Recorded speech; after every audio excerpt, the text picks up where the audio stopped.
हैं for organic farming और दूसरा है food in our poison in our food. ये doctor Ramu is from Hyderabad, is working with 17 states in India for organic farming, sustainable organic farming. And mister Ravindra Sharma, ये तो हमारे जाने माने नाम और काफ़ी काम जो हमारे फार्मर्स के लिए किया जा रहा है। तो मैं चाहूँगा कि आज डॉक्टर रामू हमें बताएं जो भी पॉइजन हम लोग खा रहे हैं और कैसे हम उनसे बच सकते हैं, और ऑर्गेनिक फार्मिंग कितनी इम्पोर्टेंट है हम लोगों के लिए। मुझे मालूम है कल होती हैं तो थोड़ा लेट हो जाता है आदमी 5-10 minute. That makes me go back into my old days also, कि जो हम लोग मॉर्निंग मीटिंग में हुआ करते थे। तो आई अंडरस्टैंड द डिफ़िकल्टी। आज हमारे पास डॉक्टर रामन रिजू आए हैं हैदराबाद से। ये centre for sustainable agriculture Hyderabad में एक इंस्टीट्यूट है, उसके आप एग्जीक्यूटिव डायरेक्टर हैं। और सेंटर फॉर सस्टेनेबल एग्रीकल्चर जो है ये आज देश के प्रोमिनेंट एग्रीकल्चर जितने भी इंस्टीट्यूट्स हैं, एनजीओज़ हैं या जितने भी बॉडीज़ हैं उसमें से आज गिना जाता है। और क्यों गिना जाता है, मुझे लगता है कि मैं थोड़ा सा इंट्रोडक्शन दे दूं ताकि समझने में आसानी हो। CSA का काम मुझे याद है बहुत साल पहले शुरू हुआ था, जब इन्होंने एक गांव आंध्र प्रदेश में पनुकुला करके एक गांव था, पुनुकुला, और वो जो गांव था वो कम्प्लीटली ऑर्गेनिक हो गया था। उन्होंने पेस्टिसाइड का उपयोग बंद कर दिया था, कम्प्लीटली ऑर्गेनिक नहीं, सॉरी, पेस्टिसाइड का उपयोग उन्होंने बंद किया था। तो वहाँ पर कुछ बुजुर्गों ने सोचा कि भाई उस गांव में कि भाई बहुत सा नुकसान हो रहा है, लोग मर रहे हैं, पर्यावरण का बुरा हाल हो गया है, तो उन्होंने पेस्टिसाइड्स को ही स्टॉप कर दिया। जब पेस्टिसाइड को स्टॉप किया गया उस गांव में, तो लोगों ने कहा कि ये गांव बर्बाद हो जाएगा, खेती तबाह हो जाएगी, आपके इंसेक्ट्स खा जाएंगे, ब्ला ब्ला ब्ला, आपसे जो आर्ग्यूमेंट्स होते ही हैं। लेकिन that village stood its ground और they went into alternative methods of pest control and so on. और वो बढ़ता बढ़ता एक गांव से शुरू हुआ था और वो 36 लाख एकड़ में, 36 लाख एकड़ actually it spread. It was called as non pesticide management, community manage sustainable agriculture. उसमें सेंटर फॉर सस्टेनेबल एग्रीकल्चर का बहुत बड़ा कंट्रीब्यूशन था उसको करने के लिए। 36 लाख एकड़ is not a small area, I am sure you will agree. और उसमें स्टडीज़ बाद में वर्ल्ड बैंक की बताती हैं, वर्ल्ड बैंक ने स्टडीज़ की, वो बताती हैं कि भाई उसमें जो लोगों की एप्रीहेंशन थी कि भाई पैदावार कम हो जाएगी, इनफैक्ट उल्टा हुआ, पैदावार बढ़ गई। और इंसेक्ट का अटैक जो लोग सोचते थे बढ़ जाएगा क्योंकि पेस्टिसाइड का उपयोग बंद हो गया, वो बल्कि कम हो गया, इंसेक्ट का अटैक कम हो गया। और सॉइल प्लस वाटर ये सब पर्यावरण साफ हो गया। और जो हेल्थ की जो एक्सपेंसेस होते थे किसानों के, वो रफली 40-45% ड्रॉप हो गया। क्योंकि जब जैसे हम पंजाब में देख रहे हैं कैंसर है या और बीमारियां हैं, तो वो हेल्थ एक्सपेंसेस भी वहाँ पर कम हो गए। Food security became a more important, जिसको स्ट्रेंथ मिलनी थी वो ताकत मिली उसे। तो वो 36 लाख एकड़ में हुआ था, उसको नॉन पेस्टिसाइड मैनेजमेंट कहते हैं। वो जो एक्सपेरिमेंट था वो एक स्टेट पे आके, क्योंकि जब उस स्टेट की बाइफर्केशन हो गई आंध्र प्रदेश और तेलंगाना की, तब वो बीच में उसमें डाउनफॉल आया, क्योंकि वो ऑब्वियसली दो स्टेट्स होती हैं तो आप जानते हैं उनकी प्रायोरिटीज़ कहाँ जाती है। लेकिन अब फिर दोबारा आंध्र प्रदेश ने एक इनिशिएटिव लॉन्च किया है ज़ीरो बजट नेचुरल फार्मिंग का, और उसके तहत उनका ये कहना है कि सन 2027 तक उनके 60 लाख किसान हैं आंध्र प्रदेश में, 60 lakh farmers. They will convert all farmers into non-chemical farmers by the year 2027. और उस प्रोसेस में रामू जी की जो संस्था है centre for sustainable agriculture is providing them the technical inputs, बड़ी सपोर्ट इनकी है, इनका बहुत बड़ा उसमें योगदान है। Because of their work they have been invited into different states of the country. और इसमें 13 स्टेट्स में, इस टाइम 13 स्टेट्स में they have launched all this kinds of initiatives, how to go from chemical to non chemical agriculture. तो उसकी training programmes and so on and so forth, and CSA has been awarded at least by 4 states if I am not mistaken. Best innovation award इनको 4 states में मिला भी है इस काम के लिए। तो Ramu ji was, we call him Ramu ji in short. तो Ramu was luckily in the town yesterday for a Punjab farmers commission की एक जो ऑर्गेनिक के ऊपर कल एक मीटिंग थी, उसके लिए आए थे। So we thought we'll take his, opportunity to bring him face to face with all of you to see how can Punjab learn from these kind of experiences. क्योंकि पंजाब का बहुत बुरा हाल है, ये हम सब जानते हैं, हमें बताने की जरूरत नहीं है. और मुझे लगता है कि और कोई चारा हमारे पास नहीं है. रामू जी इस चीज़ को ज़्यादा एक्सप्लेन कर सकते हैं. तो इस छोटे से एक औपचारिक जो सो कहते हैं इंट्रोडक्शन के बाद I think I hand over the floor to Ramu ji. Ramu ji को फ्लाइट पकड़नी है. Thank you very much for coming in a very short notice.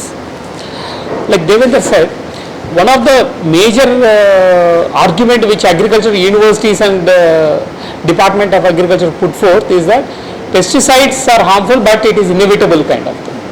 And whatever problems you are facing, you have to live with that. Unfortunately, in India, neither the regulations are sound, nor the research is sound. Many times research is not done properly and regulations are not looking into the harmful effects of the pesticides which are being used.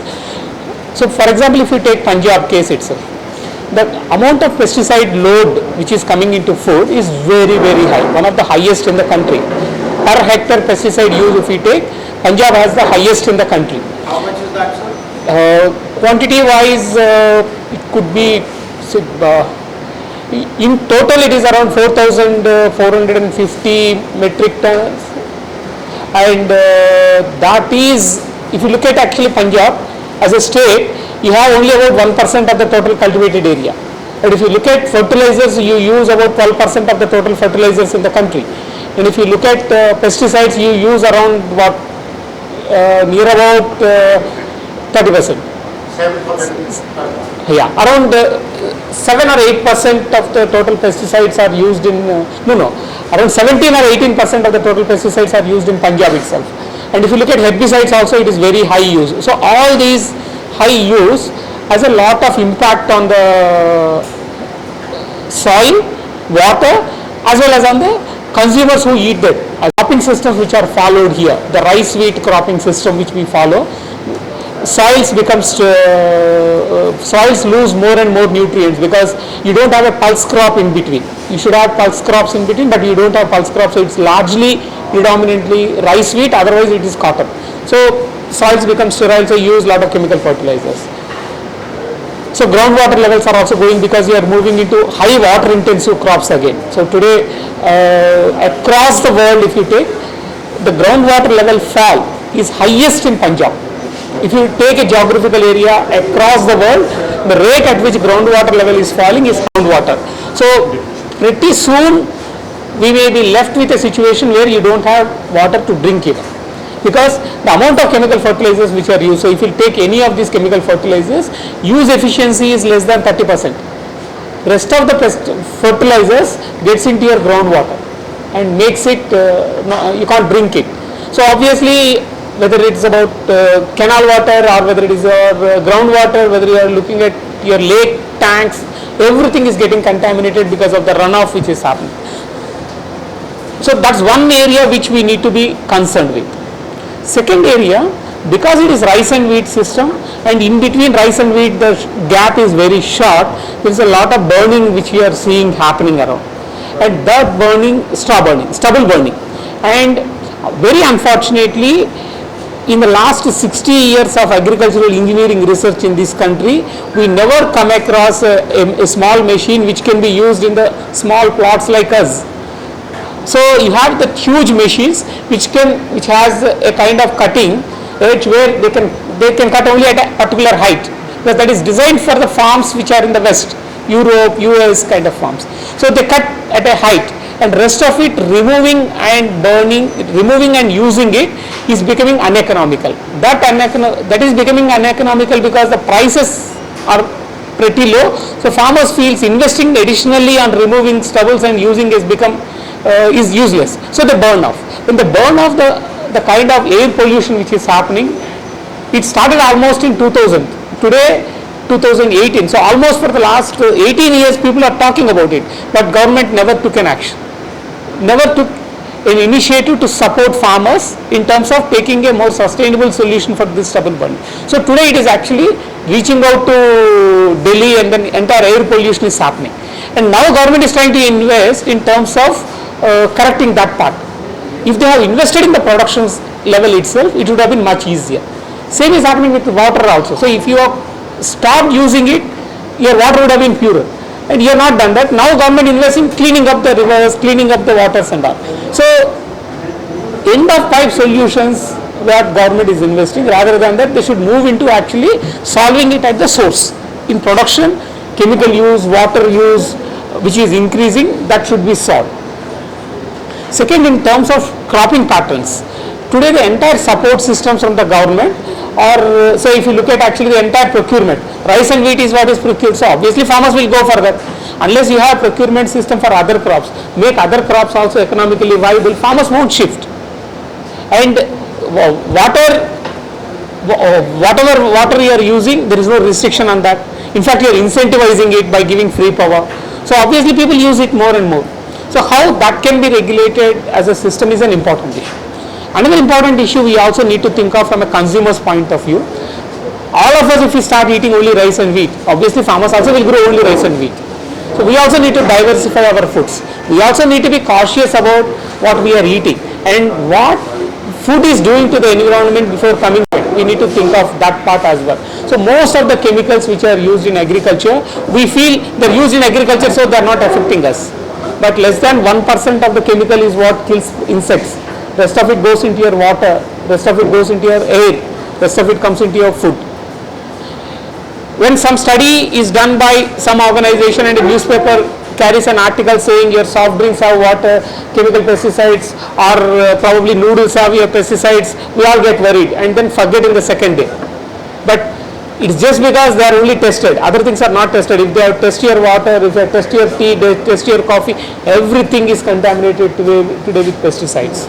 To just give you some examples of the way regulation works, more than 60 pesticides which are sold in India are banned in other countries. Still they are sold in India. How many? More than 60. 60. And Government of India appointed a committee to look into these and then ban those chemicals. And the committee recommended for banning almost 2 years back. Till now no action has been initiated on that. And if you look at one major herbicide, it's called glyphosate. And glyphosate is extensively used in Punjab. If you go by records, it is permitted to be used only in tea.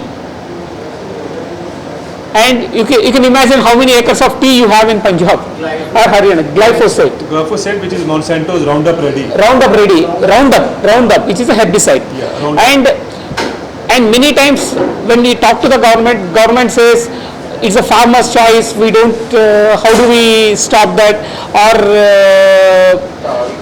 we say farmers not to use kind of thing, but when it is used during the crop season, you should know that the sales are happening in July, the sales are happening in August. You should know that somebody is using it in the crop, and you get the records of sales. So then, why are you not regulating it?